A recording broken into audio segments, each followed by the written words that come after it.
economy is status. Is you know the paper of record is that's who's reading it. People that like to pay $50,000 for a shiny rock, and you know what is the whole diamond gold, and we're investing in gold now for our security.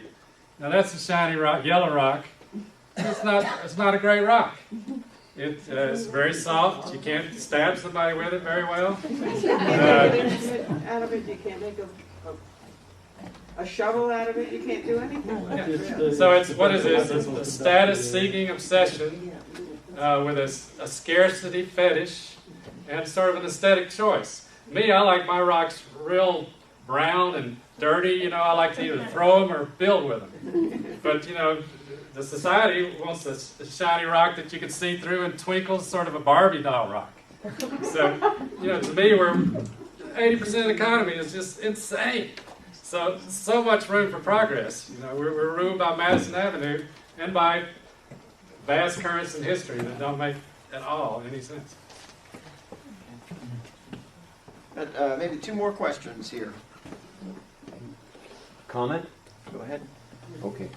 Life is simple with is or is not. Very simple. Life is very simple. It is or it is not. But life is much more complex because it is and is not. And therefore we have the fear. What drives me very much a lot, is that Martin Buber, who wrote the thing I and Thou, never became a worldwide philosopher because all we keep talking about is the differences between us and not the similarities. Comment. Yeah, and I misplaced that. Voltaire said something like, uncertainty is very uncomfortable, but certainty is absurd. So, you know, and Nietzsche talks about this. He says, you know, maybe kids need absolutes because life is scary and it's tough, but when you get older, you get into nuance. You want to be as nuanced as possible, as specific as possible. So. Especially if you spell nuance, N-E-W. Annie? Right? I just question your point of view a little bit because you seem to say that it's okay to have views a little bit all over the place from one spectrum to the other.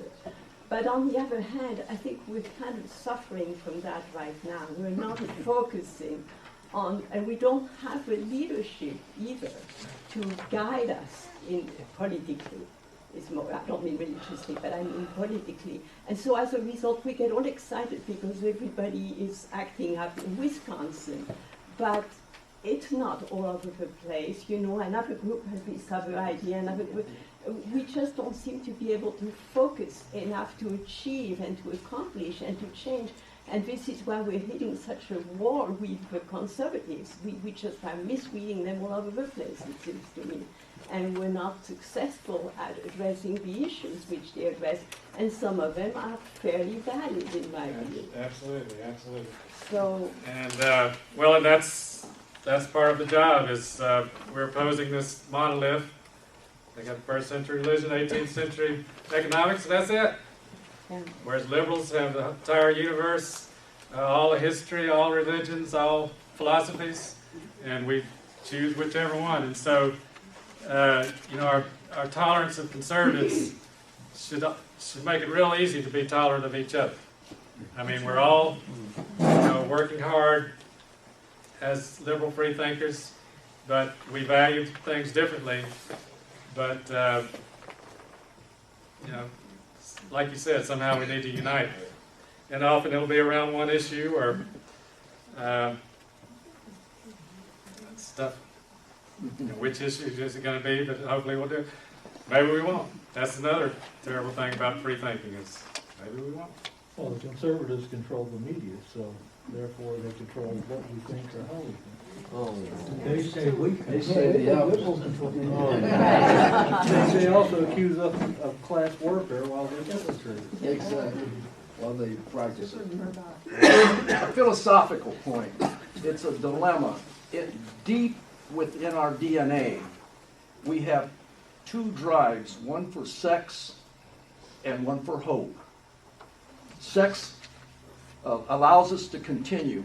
Hope is the way we struggle to find a way to do that. Very, very beautiful sentiments.